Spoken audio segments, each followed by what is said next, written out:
الرحمن الرحيم الحمد لله والصلاة والسلام على رسول الله وعلى آله وصحبه ومن تبعهم بإحسان إلى يوم الدين أما بعد فأعوذ بالله من الشيطان الرجيم ولا تصعر خدك للناس ولا تمشي في الأرض مرحا إن الله لا يحب كل مختال فخور واقصد في مشيك واغضض من صوتك إن أنكر الأصوات لصوت الحمير. وعن أبي هريرة رضي الله عنه عن النبي صلى الله عليه وسلم قال بينما رجل يمشي قد أعجبته جمته وبرداه إذ خسف به الأرض فهو يتجلجل في الأرض حتى تقوم الساعة. ரவாஹு புகாரி வ முஸ்லிம். கணித்திற்குரிய சகோதரர்களே, நண்பர்களே, நம்ம சில அமர்வுகளாக இஸ்லாமிய ஒழுக்கங்களை குறித்து என்ன செய்கிறோன்னா பார்த்துக்கிட்டு வரோம். சலாத்தை குறித்த ஒழுக்கங்களை அறிந்து கொண்டோம்.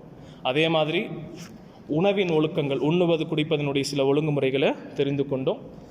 கடைசியாக விருந்தாளிகளை எப்படி நம்ம கவனிக்கணும், உபசரிக்கணும் என்ற விஷயத்தையும் போன வாரத்தில் அறிந்து கொண்டோம்.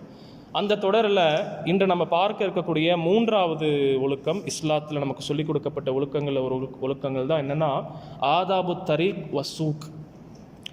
அதாவது சாலைகளில் நம்ம இருக்கும் பொழுது அந்த சாலைகளுக்கென்று சில ஒழுங்குகள் இஸ்லாமிய மார்க்கத்தில் சொல்லித்தரப்பட்டிருக்கு.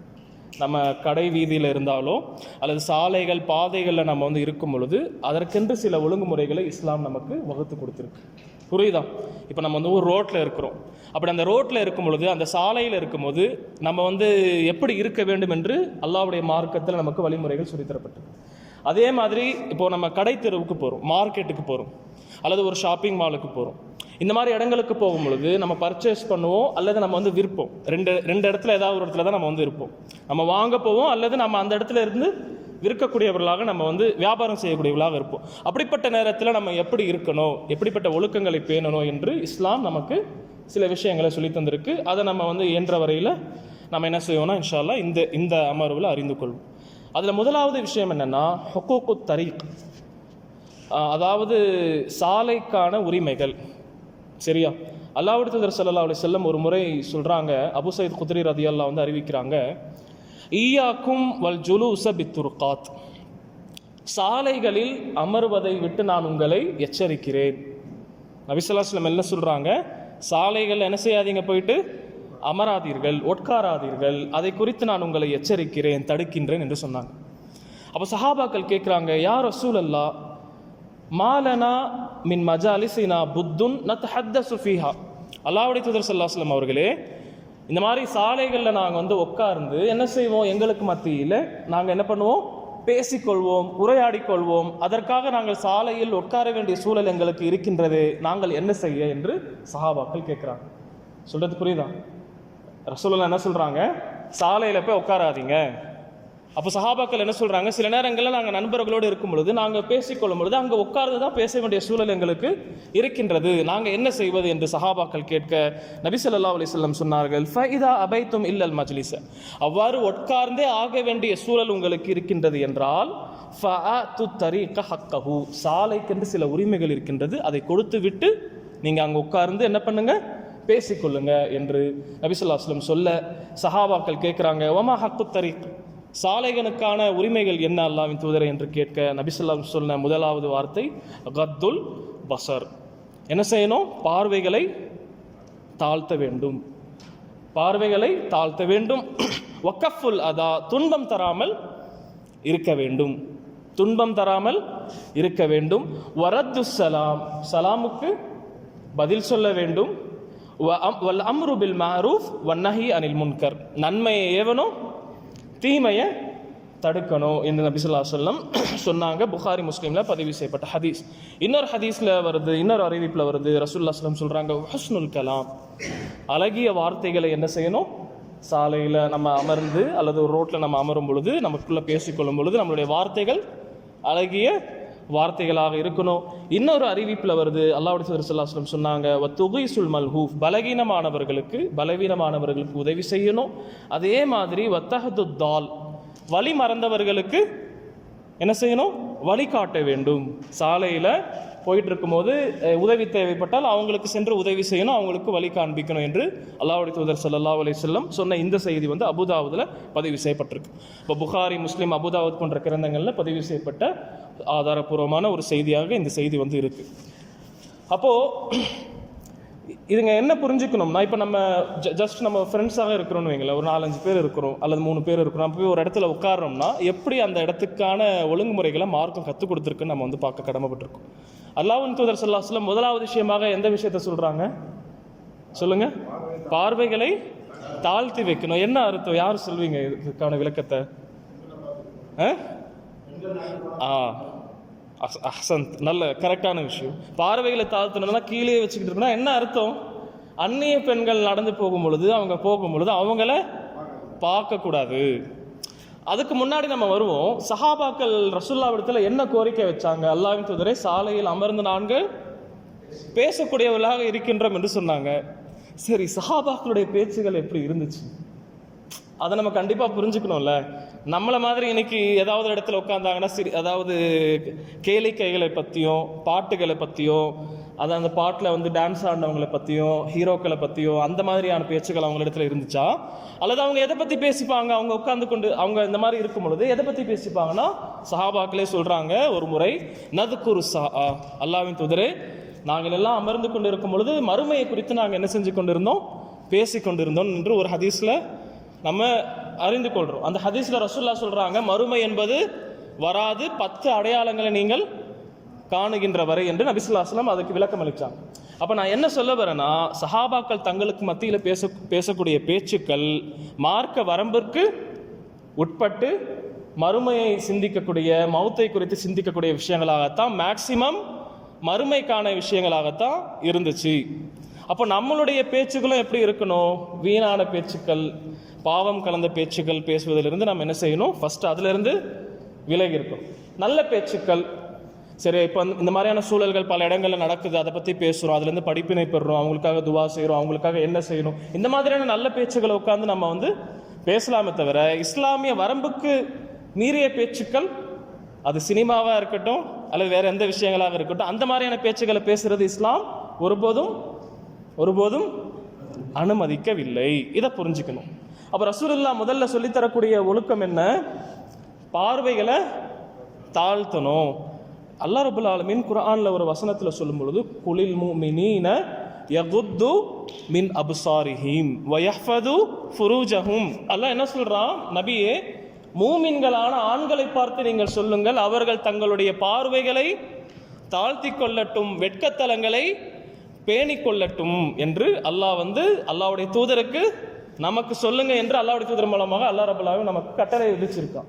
அப்போ ஒரு மூமின், ஒரு இறை நம்பிக்கையாளன், அவன் எப்பவுமே என்ன செய்யக்கூடாது? அந்நிய பெண்களை ஏறெடுத்து பார்க்கக்கூடாது. ரொம்ப ஒரு கஷ்டமான ஒரு விஷயம் இது. சரியா? யார் இதில் வெற்றி பெறுறாங்களோ நாளை மறுமையில் அவங்க வெற்றி பெறுவாங்க. ஒரு முறை என்ன நடக்குதுன்னா, ஒரு சஹாபி நபி ஸல்லல்லாஹு அலைஹி வஸல்லமோடு இருக்கிறாங்க. அந்த நேரத்தில் ஒரு பெண்மணி போகக்கூடிய சமயத்தில் அவங்க பார்க்குறாங்க. அநேகமாக அப்பாஸ், எனக்கு பேர் நான் மறக்கிறேன், ஆனால் ஒரு சஹாபி, அவங்க இளம் வயது சஹாபியாக இருக்கிறாங்க. சரியா? அப்போ ஒரு முறை பார்த்துடுறாங்க. அப்போ நபி ஸல்லல்லாஹு அலைஹி வஸல்லம் என்ன சொல்கிறாங்க? அந்த சஹாபியை பார்த்து, பார்வையை வந்து 2வது முறை நீங்கள் அந்த மாதிரி பார்க்காதீங்க, மறுமுறை அந்த மாதிரி செய்யாதீங்க, அந்நிய பெண்ணை பார்க்காதீங்கன்னு நபி ஸல்லல்லாஹு அலைஹி வஸல்லம் அந்த சஹாபிக்கு அறிவுரையாக சொல்கிறாங்க. சொல்கிறது புரியுதா? அப்போ ஒரு மூமின் எல்லா நேரத்திலும் எல்லா நிலையிலும் என்ன செய்யணும்? தன்னுடைய பார்வையை அந்நிய பெண்களை விட்டு பாதுகாத்து கொள்ள வேண்டும். ஹிஜாப் என்பது பெண்களுக்கு மட்டும், சொல்லுங்க, பெண்களுக்கு மட்டும் கிடையாது, ஆண்களுக்கும் ஹிஜாப் இருக்கு. ஆண்களுடைய ஹிஜாப் என்ன? பார்வைகளை தாழ்த்தணும். பெண்களுடைய ஹிஜாப் பெண்களுக்கு அல்ல அதே மாதிரி கட்டளை விதிச்சிருக்கோம். பெண்களுக்கு சொல்லுங்க, அவங்களும் தங்களுடைய பார்வை என்ன செய்யணும்? தாழ்த்தி கொள்ளணும். அப்போ அவங்க முழு அந்த ஆடையை கொண்டு மறைப்பாங்க. நாம் என்ன செய்யக்கூடாது? அவங்க மறைச்சிருக்காங்கன்னு சொல்லி நாம் வந்து பார்த்துக்கிட்டு இருக்கிறது, பராக் பார்ப்பது என்பது அது மார்க்கத்தில் அதபுக்கு, ஒழுக்கத்துக்கு மாற்றமாகவும் அல்லாஹ் தடுத்த ஒரு காரியமாகவும் இருக்கு என்பதை முதல்ல நம்ம தெரிஞ்சுக்கணும். அப்போது பாதையில் அமர்ந்து, சாலையில் அமர்ந்து பேசும் பொழுது இது முதலாவது ஒழுக்கமாக இருக்கு, பார்வையை தாழ்த்தணும். 2வது என்ன? கஃபுல் அதா, துன்பம் தராமல் இருக்கணும். சொல்லாலும் செயலாலும் பாதசாரிகளுக்கு, இந்த சாலையில் வந்து கொண்டு செல்லக்கூடியவங்களுக்கு என்ன செய்யக்கூடாது? துன்பம் தரக்கூடாது. துன்பத்தினுடைய வடிவம் என்ன? ஒரு வடிவம் என்னவென்றால் சிறுநீர் கழிக்கிறது. மக்கள் அமரக்கூடிய இடத்துல ஒரு நிழல்ல அங்கே போயிட்டு சிறுநீர் கழிக்கிறது, எச்சில் துப்புறது. சொல்றது புரியுதா? இதுவும் மற்றவருக்கு துன்பம் கொடுக்கக்கூடியதாக இருக்கும். ஏன்னா அந்த நிழலான இடத்துல தான் மக்கள் என்ன செய்வாங்க, போய் அமருவாங்க. அப்போ அந்த இடத்துல நம்ம அல்லாஹ் பாதுகாக்கணும். ஒருவர் சிறுநீர் கழிக்கிறார், ஒருவர் மலத்தை கழிக்கிறார், சரியா? மக்கள் பயன்படுத்தக்கூடிய இடத்துல என்ன செய்யக்கூடாதுன்னா இந்த மாதிரி அசிங்கங்களை செய்யக்கூடாது. அப்போ துன்பத்தை என்ன செய்யக்கூடாதுன்னா தரக்கூடாது. சொல்லாலும் துன்பத்தை தரக்கூடாது, செயலாலும் தரக்கூடாது. அதனால தான் நபி ஸல்லல்லாஹு அலைஹி வஸல்லம் சொன்னாங்க, ஹுஸ்னுல் கலாம், பேசும்போது அழகான வார்த்தைகளை பேசணும்.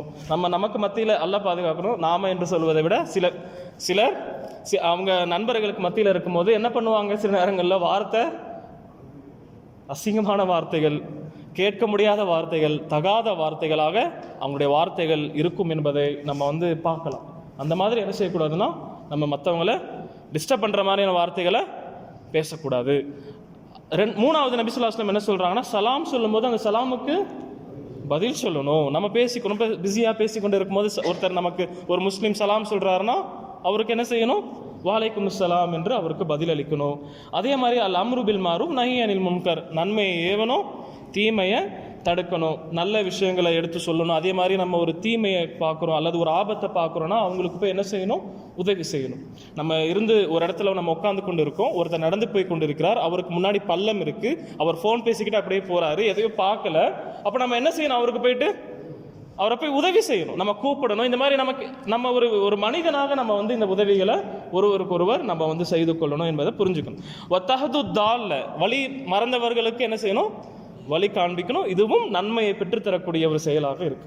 அல்ஹம்துலில்லாஹ். இந்த விஷயங்களை பேணி நம்ம என்ன செய்யலாம், சாலையிலையோ ஒரு பொதுவான இடத்துல அமர்ந்து நம்ம பேசிக்கொள்ளலாம். இதை நம்ம புரிஞ்சுக்கணும். புரிஞ்சுதா? இன்ஷா அல்லாஹ் இதை நம்ம கடைபிடிக்கணும். அதே மாதிரி பாருங்க, ஒரு பாதையில தொல்லை தரக்கூடிய பொருட்கள் இருக்குதுன்னா அதை அகற்றுவதும் மார்க்கம் நமக்கு காட்டி தந்த நன்மையை பெற்றுத்தரக்கூடிய. எந்த அளவுக்குன்னா, சொர்க்கத்திற்கு ஒருவர் சொர்க்கத்திற்குள் நுழைந்தார். எதன் காரணமாக தெரியுமா? மக்களுக்கு இடையூறு தந்து வந்த மரத்தை பாதையிலிருந்து அவர் வெட்டி அகற்றியதன் காரணமாக அல்லாஹ் அவருக்கு என்ன கொடுக்கிறான், சொர்க்கத்தை கொடுக்கிறான்.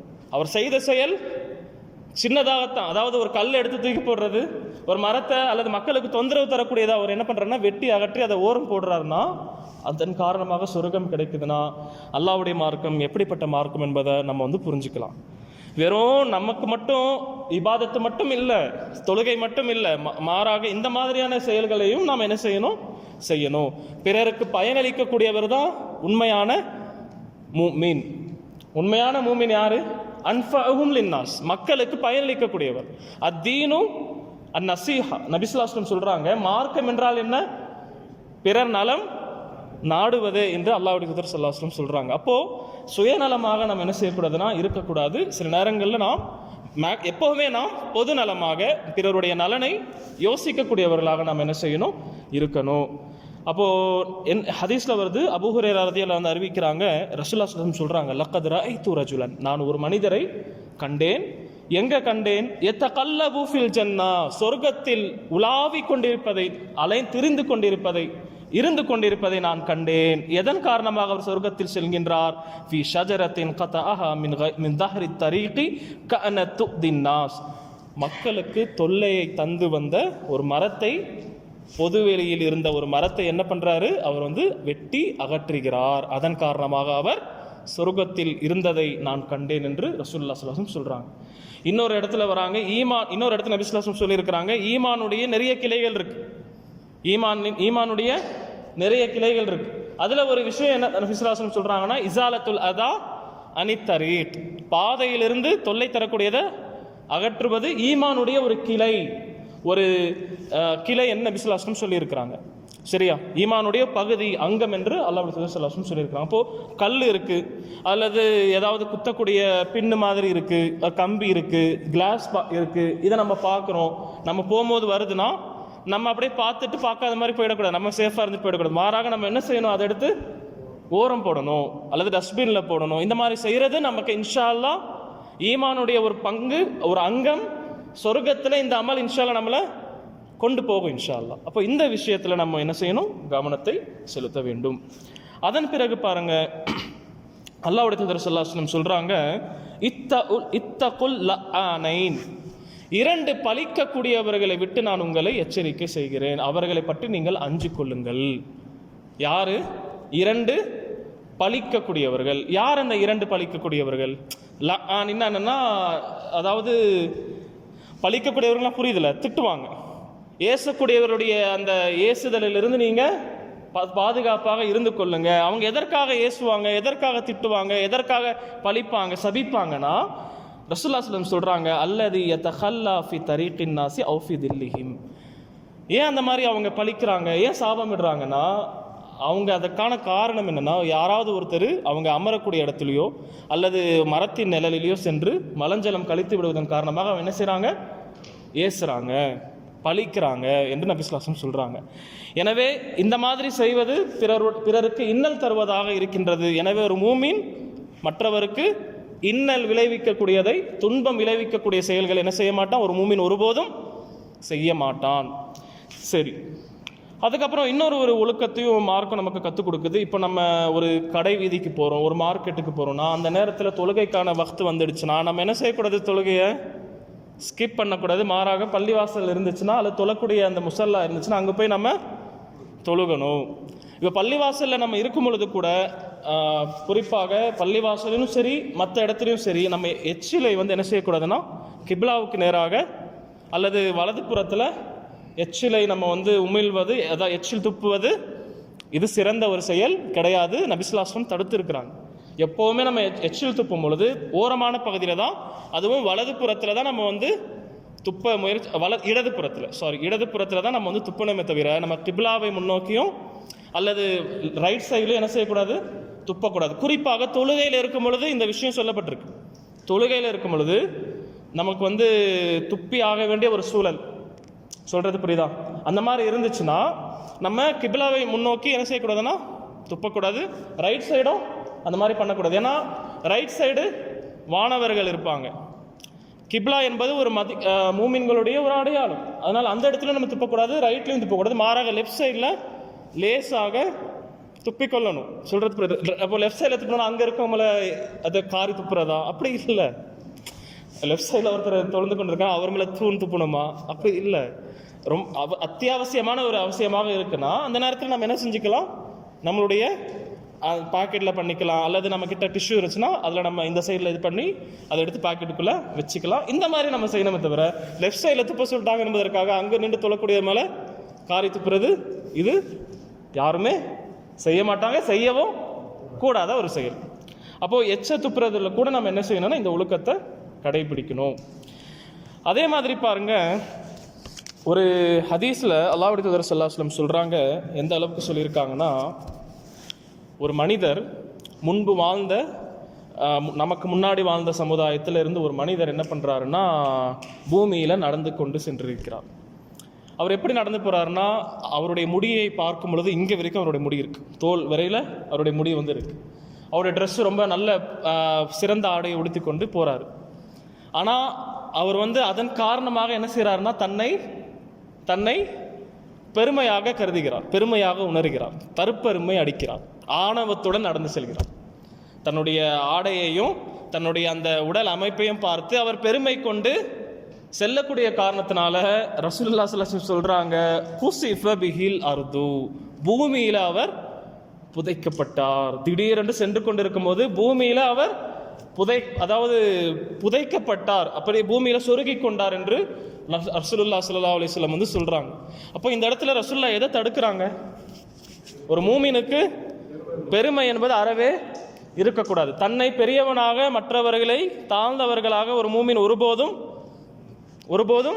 கருதக்கூடாது. பெருமை அடிப்பது அல்லாஹ்வுக்கு பிடிக்காத ஒரு விஷயம். யாருடைய உள்ளத்தில் அணு அளவு பெருமை இருக்குமோ அவங்க எங்க போக மாட்டாங்க, சொர்க்கத்துக்கு போக மாட்டாங்க. அல்லாஹ் ரப்பல் ஆலமீன் குர்ஆன்ல சொல்லும் பொழுது, வலா துஸஇர் ஹத்தக லின்னாஸ், மக்களை விட்டு உங்களுடைய முகத்தை நீங்க திருப்பிக் கொள்ளாதீங்க. மக்கள் யாராவது உங்ககிட்ட ஏதாவது கேட்குறாங்கன்னா முகத்தை திருப்பிக்கிட்டு நீங்க அவங்கள புறக்கணிக்காதீங்க. அதே மாதிரி அல்லாஹ் சொல்றான், வலா தம்ஷி ஃபில் அர்தி மரஹா, பூமியில கர்வம் கொண்டு நீங்க நடக்காதீங்க. கர்வத்துடன் பெருமை அடைத்தவாறு பூமியில நீங்க நடந்து போகாதீங்க. இன்னல்லாஹ லா யுஹிப்பு குல்ல முஹ்தாலின் ஃபஹூர். கர்வம் கொள்ளக்கூடியவர்களை, மேலும் தற்பெருமை பேசுபவர்களை அல்லாஹ் என்ன செய்ய மாட்டான், ஒருபோதும் நேசிக்க மாட்டான் என்று அல்லாஹ் ரப்பல் ஆலமீன் சொல்றான். அப்போ ஒரு மூமினுக்கு தற்பெருமை, இந்த கர்வம், ஆணவம் இதெல்லாம் என்ன செய்யக்கூடாது, இருக்கக்கூடாது. இதெல்லாம் ரொம்ப கெட்ட விஷயம். எல்லாமே நம்ம என்ன செஞ்சிடணும், அல்லாஹ்வுக்காக இது எல்லாத்தையும் இதுல இருந்து விட்டு விலகி வந்துடணும். ஏன்னா பெருமை என்ன செய்யும், ஒரு மனிதனை தன்னை பெரியவனாக அது கருத செய்யும், தன்னை விட மற்றவங்களை ரொம்ப இழிவானவர்களாக நினைக்க தோணும். அப்போ இந்த பெருமை அறவே ஒரு கடுகளவு இருந்துட்டாலும் கூட சொர்க்கம் செல்ல முடியாது என்று ஹதீஸ்ல எச்சரிக்கை வந்திருக்கு. எனவே நமக்கு என்ன இருக்கக்கூடாது, பெருமை இருக்கக்கூடாது. நடையிலும் கூட இந்த இடத்துல அல்லாஹ் என்ன சொல்றான், வலா தம்ஷி. தம்ஷினா என்ன, நடக்கிறது. உண்மையான அர்த்தம், வெளிப்படையான அர்த்தம். நடக்கிறதுல கூட பெருமையை என்ன செய்யக்கூடாது, நம்ம வெளிப்படுத்தக்கூடாது அப்படின்னு அல்லாஹ் ரப்பல் ஆலமீன் நமக்கு சொல்லியிருக்கான். நடையில எப்படி பெருமையை வெளிப்படுத்துவாங்க?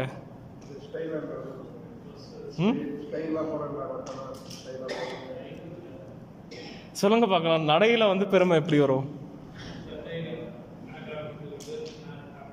தன்னை இதான் நினைச்சுக்கிட்டு அப்படியே ஒரு மாதிரி நடந்து போயிட்டு இந்த மாதிரி அந்த மாதிரி பந்தாவா நடக்கிறதுன்னு சொல்லுவாங்கல்ல, அந்த மாதிரி பந்தாவா என்ன செய்யக்கூடாது, நம்ம இருக்கக்கூடாது. அது நல்ல பண்பு என்பது கிடையாது. சரி, அதே மாதிரி இன்னொரு ஹதீஸை மட்டும் நான் சொல்லி இந்த அமர்வை முடிக்கிறேன். நபி ஸல்லல்லாஹு அலைஹி வஸல்லம் வரலாறு நம்ம படிப்போம். என்ன ஹதீஸ்னா, நபி ஸல்லல்லாஹு அலைஹி வஸல்லம் சொல்றாங்க, இப்போ நம்ம கடை விதியில், ஏன்னா நம்ம எந்த ஒழுக்கங்களை படிச்சுக்கிட்டு வரோம், பாதையில் கடைபிடிக்க வேண்டிய ஒழுக்கங்களை பற்றியும், கடை வீதிக்கு சென்றால் அங்கு பேண வேண்டிய ஒழுக்கங்களை பற்றியும் படித்து கொண்டு வரும். இப்போ கடை வீதிக்கு நம்ம சொல்லும் பொழுது பெருமையுடன் நடக்கக்கூடாது. பள்ளிவாசல் வக்து, சலாத்துடைய வக்து, தொழுகையுடைய வக்து வந்துடுச்சுன்னா அந்த நேரத்தில் தொழுந்துடணும். அதே மாதிரி நம்ம என்ன செய்யக்கூடாதுன்னா ஆணவத்தோடு இருக்கக்கூடாது. இந்த விஷயங்களை பார்த்தோம். இன்னொரு விஷயம் என்னென்னா, அதாவது பெருந்தன்மையாக நடந்து கொள்ளணும். வாங்குறதுலையும் சரி, விற்பதிலையும் சரி பெருந்தன்மையாக நடந்து கொள்ளணும். சொல்றது புரியுதா? அதாவது விற்கக்கூடியவர் ரொம்ப ஸ்ட்ரிக்டாக எடை போடுறதெல்லாம், அது சொல்றது புரியுதா? அவ்வளோலாம் டீப்பாலாம் இருக்க வேண்டிய அவசியம் இல்லை. கொஞ்சம் ஒரு எக்ஸ்ட்ரா சில கிராம் போட்டு கொடுக்கறதுனால ஒன்றும் அவருக்கு குறைஞ்சு போயிடாது. பெருந்தன்மையோடு நடக்கணும். அல்லது அவருக்கு வாங்கக்கூடிய ஒரு இடத்துல ஒரு ரியால் 2 ரியால் குறைவாக இருக்குன்னா அல்லாஹ்வுக்காக என்ன பண்ணிக்கலாம், அதை மன்னிக்கவும் செய்யலாம். சில நேரங்களில் அப்புறம் கொடுங்க அந்த மாதிரி கூட சொல்ல செய்யலாம். இந்த மாதிரி நம்ம என்ன செய்யணும்னா பெருந்தன்மையாக நடக்கணும். நபி ஸல்லல்லாஹு அலைஹி வஸல்லம் சொல்றாங்க, ரஹிமல்லாஹு ரஜுலன், அல்லாஹ் அந்த மனிதரின் மீது அருள் செய்வானாக. அவர் எப்படிப்பட்ட மனிதர் என்றால், சம்ஹன் இதா பாஅ வ இதஷ்தரா, ஒரு பொருளை விற்கும் பொழுதும் சரி, வாங்கும் பொழுதும் சரி பெருந்தன்மையுடன் நடந்து கொள்கிறார். அதற்காக அல்லாஹ்வுடைய ரஹ்மத், அல்லாஹ்வுடைய கருணை அவர் மீது பொழியப்படட்டும் என்று அல்லாஹ்வுடைய தூதர் ஸல்லல்லாஹு அலைஹி வஸல்லம் துஆ செய்கிறார். எனவே இதை நம்ம கடைபிடிக்கணும் இன்ஷா அல்லாஹ். அதே மாதிரி இன்னொரு ஹதீஸ், கடன் பற்றிய ஹதீஸ். நான் ஏற்கனவே சொல்லியிருந்தேன், இன்னைக்கு ஒரு பள்ளியில் கடனை குறித்து பேசியிருந்தாங்க. நபி ஸல்லல்லாஹு அலைஹி வஸல்லம் சொல்றாங்க, மத்தலுல் கனி துல்முன். என்ன சொல்றாங்க, ஒரு செல்வந்தன் கடனை அடைப்பதற்கு தகுதி பெற்றிருந்தும் அடைக்காமல் காலம் தாழ்த்துவது அநியாயமாகும். ஒருத்தர் கடன் வாங்குறாரு, கடனை கொடுக்கறதுக்கு அவருக்கு அல்லாஹ் சக்தி கொடுத்திருக்கான்.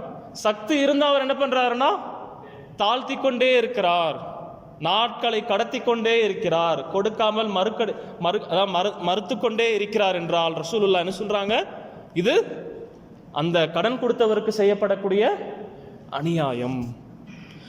அப்போ எவ்வளவு ஒரு அருமையான ஒரு செய்தியை ரசூலுல்லாஹி ஸல்லல்லாஹு அலைஹி வஸல்லம் சுருக்கமான வார்த்தையில சொல்றாங்க பாருங்க. மத்துலுல் கனி துல்முன், செல்வந்தன் இழுத்தடிப்பது என்பது அது அநியாயமாகும் என்று நபி ஸல்லல்லாஹு அலைஹி வஸல்லம் சொல்றாங்க. எனவே நம்ம ஒரு இடத்துல கடன் வாங்கும் பொழுது அவசியம் இல்லாத விஷயத்துக்கு என்ன செய்யக்கூடாது, கடன் வாங்கக்கூடாது. கடனை வாங்கிட்டோம்னா அல்லாஹ் கொடுக்கறதற்கு சக்தி கொடுத்துருக்கிறான்னா நம்ம என்ன செஞ்சிடணும், அதை எவ்வளோ சீக்கிரம் முடியுமோ அவ்வளோ சீக்கிரம் அந்த வக்துக்குள்ள, அந்த தவணைக்குள்ள அடைச்சிடணும். அதை நம்ம தாழ்த்துறது, கொடுக்க முடிந்த நம்ம தாழ்த்துவது, அல்லது வேற ஏதாவது பொருள் அதில் வாங்கிக்கிறது, தேவையற்ற பொருள்களை நம்ம வாங்கிக்கிட்டு அந்த கடனை கொடுக்காம இருக்கிறது, இது மார்க்கம் என்ன சொல்லுது, அநியாயம் என்று மார்க்கம் சொல்லியிருக்கு. இதுல இருந்து யாரு விதிவிலக்கு, எக்ஸப்ஷனல் கேஸ், விதிவிலக்கு யாருக்குன்னா கடன் கொடுக்க முடியாத சூழ்நிலை இருக்கிறாங்க, கடனை திருப்பி கொடுக்க முடியாத சூழ்நிலையில ஒருத்தர் இருக்கிறார். கண்டிப்பாக அந்த மாதிரி சில நேரங்களில் ஏற்பட வாய்ப்பு இருக்கு. அப்ப அல்லாஹ் ரப்பல் ஆலமீன் என்ன சொல்றானா, வ இன் கானது உஸ்ரத்தின் ஃபனதிரத்துன் இலா மைஸரா, கடன் கொடுப்பதற்கு ஒருவருக்கு சிரமம் உண்டாகின்றது என்றால், சிரமத்தில் ஒருவர் இருக்கின்றார் என்றால் அவருக்கு நீங்க என்ன செய்யுங்க, அவகாசம் அளியுங்கள் என்று அல்லாஹ் ரப்பல் ஆலமீன் சொல்றான். அதுக்கப்புறம் அல்லாஹ் சொல்றான் வான் தசத்தகு, அந்த கடன் கொடுத்தவர் அந்த கடனை அவர் தர்மமாக நினைத்து கொண்டால் அவருக்கு சிறந்ததாக இருக்கின்றது. அல்லாஹ் எப்படி சொல்றான் பாருங்க. ஒருத்தர் கடன் கொடுக்கிறார், கடனை வாங்கியவர்னால அந்த தவணைக்குள்ள என்ன செய்ய முடியல, அதை அடைக்க முடியல. அப்போ அல்லாஹ் என்ன சொல்றான், அவரை போய் நீங்க கஷ்டப்படுத்தணும், இது பண்ணணும்னு சொல்றான், நிர்பந்திக்கணும் அப்படின்லாம் அல்லாஹ் சொல்றானா? இல்ல. அல்லாஹ் என்ன சொல்றான், அவருக்கு அவகாசம் கொடுங்க, கடனை அடைக்கிற வரைக்கும் அவகாசம் கொடுங்க. அதுக்கப்புறம் அல்லாஹ் என்ன சொல்றானா, அந்த சத்தகு கைருல்லக்கும், நீங்கள் அதை சதக்காவாக கருதினீர்கள் என்றால், கொடுத்த கடனை மன்னித்து அதை தர்மமாக நினைத்தீர்கள் என்றால், கைருல்லக்கும் இன் குந்தும் தஅலமூன், நீங்கள் அறிவீர்கள் என்றால் அது உங்களுக்கு சிறந்ததாக இருக்கின்றது.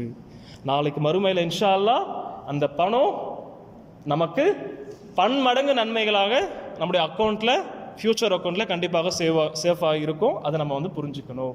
அப்போ இந்த விஷயத்தை அல்லாஹ் ரப்பல் ஆலமீன் சொல்றான். எனவே நான் என்ன செய்யறேன்னா, இந்த விஷயங்களோடு இன்றைய அமர்வை, இந்த வகுப்பை நான் நிறைவு செய்கிறேன். சொல்லுங்க.